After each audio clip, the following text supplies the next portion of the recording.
So today's a very exciting day. I'm in my office for the day. I'm going to be driving around, and we're actually going to be in Apollo.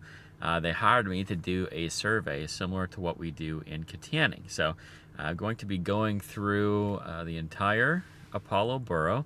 We're going to be making a property improvement map similar to what we do in Kittanning, and then we'll be basically making a whole data set for them to use.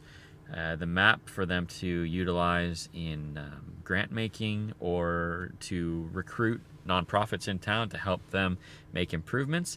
And it's just going to be a very exciting process to be a part of. But my goal is to provide as much value as possible to Apollo Borough to gain experience in this system and hopefully take it to as many small towns across this country as possible. So let's get to it. It's going to be quite a busy day.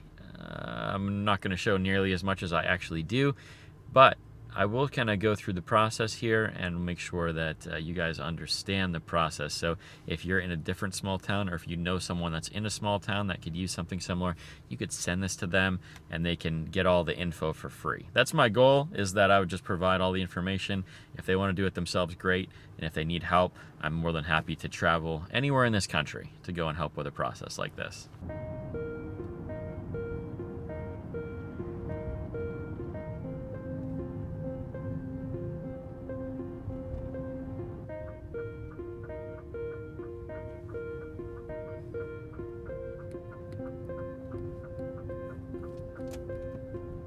Just getting the lay of the land here quickly. Apollo has very interesting boundary lines.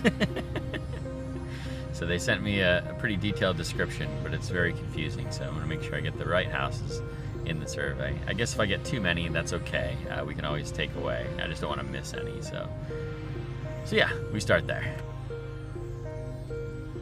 All right, I found all the edges, I think.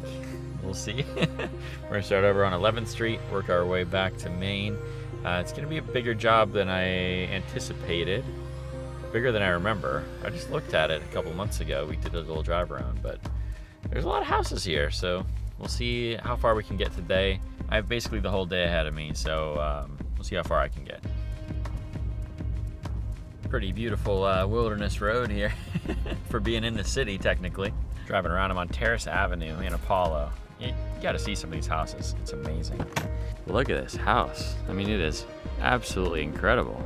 There's a lot of places like that. I mean, this rivals any street in Armstrong County that I've been on. There must have been some serious money in this town at one point. There's a lot of work that needs done. I'm up to 18 houses so far, but there's so much potential here.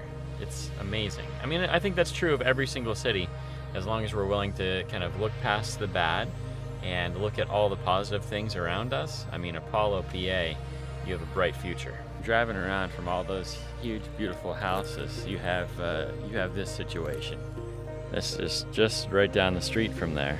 You have the kind of this gradual, it's really blight that is centered around this property right here. So this home obviously the yard has not been taken care of all summer.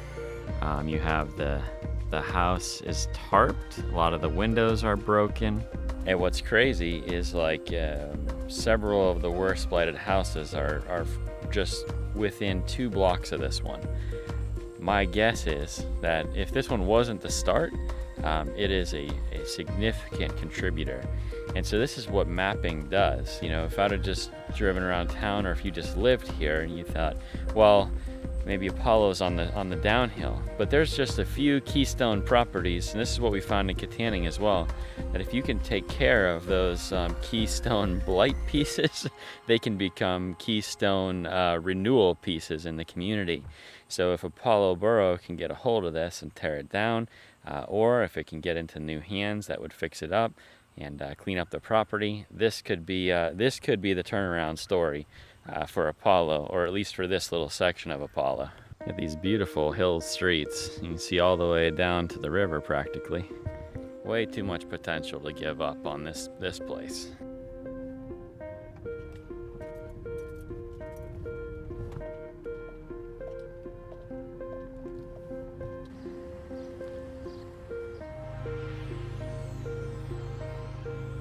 Some places are like target areas that have all kinds of stuff wrong all in a row, and then there's some little islands here as well. But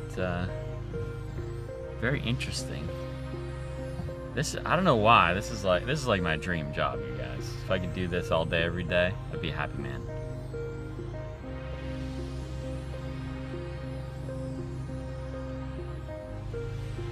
Take a little snack break. Show you my progress. So this is Apollo Borough on a map. There's a little section over here, small section here, and then this huge section. So I did almost this entire, like, biggest clump of this city. So I have a little spot on the hill still to do. I did about half of it already. Got this little section, this little section. I also have one major cross street still to do in the main area of town. It's 1:30. I think I have a real shot to finish this in one day, this part. Then it's gonna be a whole nother day basically compiling the data, creating the map, and then laying out some recommendations. I'm hoping to get 2 meetings with Apollo Borough because I'd really like to have some explanation in the first meeting for how I would use this data if I were them, and then have a second meeting, kind of a follow-up. How's it going? What else can we do for next steps to get more people on board? So we'll see. It's gonna be it's probably 3 significant days of work, but really hoping it's gonna be worth it. As I'm going through, there's a lot of low-hanging fruit. There's a lot of big projects that are gonna require codes enforcement, significant investment from private parties, et cetera, et cetera. But there's gonna be progress in the next year. I'm very confident of that. There's gonna be progress. As long as they do the work, I should say. They have to do the work.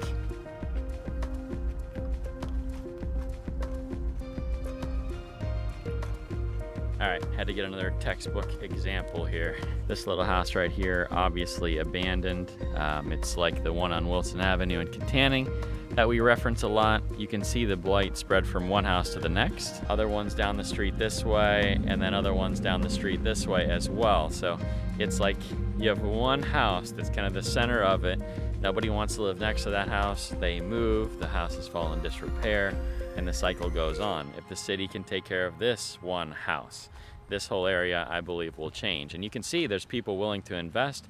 This house on the corner is looking like it's gonna be brand new. There's another one down the street this way that they're doing siding on. People are doing work here, but unless you take care of these blighted ones, that's still going to spread. And so these are like the key things on the map that I'm pointing out to the borough, and hopefully they're gonna take it and be able to do something with it.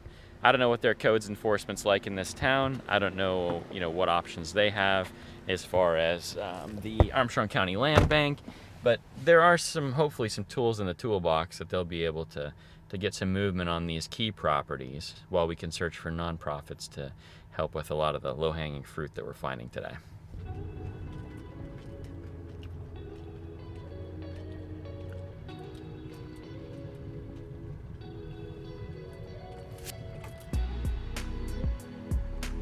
One thing I can say pretty definitively so far, I'm not sure I've ever seen more Trump signs in my entire life.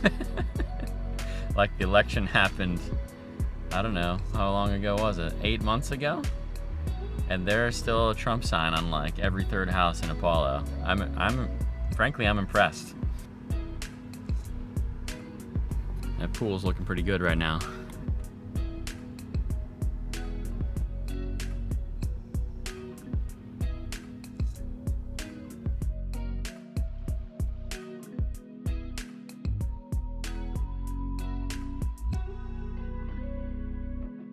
On the home stretch, doing the last little bit by the river here. Beautiful place to live, by the way. River Road in Apollo. There's only like 5 houses on it, but if you can get one of them, it'd be pretty nice. Okay, friends, that is a wrap. I'm gonna go compile the data over the next day or so. We're gonna create the map, and I'll show you in a more complete way what this actually looks like. Okay, so it is over a month later. There's a lot that's happened between the time I did the survey and now, but I do still want to show you guys the results. I was so pleased with how the map turned out. Let me show you. So this is the Apollo property improvement map. You can see all of those areas, and they're now filled in with different houses that have been identified as places that just needed some kind of property improvement. They're all ranked based on their color. So you have one is the least, that's blue, and red is the ones that need the most work. And so if we zoom in, you can see this is all interactive. If we click on these, it would actually give us all of the data points for that specific property. This will be really valuable to the borough as they are trying to identify where they want to start, and it'll be also valuable to the different nonprofits that are going to be working on projects throughout the city. More on that in just a little bit. So the borough will also get this data set. This is where all the information for the map comes from. We have on here, there's the number of the house, obviously, which I'm masking. But we have the street that it's on, the work that's needed, and then the different scores that come with it. And so I tried to just be as thorough as possible. And as you can see here, we identified in the initial survey 164 different properties. Along with that, I just attended a borough meeting a couple weeks ago. It went fantastic. The borough, there were several borough residents that were there. There were 3 different church leaders that were there. 2 of them, they were there specifically to hear about the property improvement plan. And I presented just a simple 3-page document for them, just kind of outlining some next steps. We identified just a couple key examples, which I showed in this video. And then also, my suggestions for the borough were this. Number 1, cast vision for a property improvement plan. Take what's been given here and then begin to flesh out what they hope that will look like over the coming years. Number 2, recruit local churches and nonprofits to be part of that vision, and so then begin to meet with them. I put from the city perspective, what was really interesting is we anticipate that a borough should have no problem dealing with maybe the worst 10% every year. And if they can do that, and then you have different nonprofits working on a 10% that's in the other realm, you could potentially, if you could, like, say, improve half of the properties that you're targeting in a given year, then you've improved 10% per year. And in 10 years, in a single decade, you can have a whole turnaround of the city. So we had 164 properties, like I mentioned. 17 of those for Apollo were in the worst category. And so they have like exactly 10% of their properties to focus on from a codes enforcement perspective. So that's really fun. And then lastly, you take those groups of volunteers, you begin to meet with them, figure out what's the structure of your group, what are your goals for the coming year, start to identify projects, and get the ball moving forward. So that simple document that I gave them kind of outlines the process. And then I'm committed to be helping them, hopefully, as they move forward, and hopefully be showing on this channel, too, the great improvements that will be happening in Apollo, just like they're happening in Kittanning. Obviously, they do still have to do the work, but given the council members that I've met so far, the fantastic interactions with other city leaders, and then meeting 2 churches that are already excited to be involved, I just have no doubt that Apollo Borough has a very, very bright future. I'll try to keep you updated as they move forward. I'll be praying for them, and I hope that you will too. We need this movement to go beyond Kittanning if we are going to have a world-changing movement. Obviously, we'll always be the greatest city in the world, but other cities can aspire too. That's it for today, guys. Hope you enjoyed it. See you in the next one.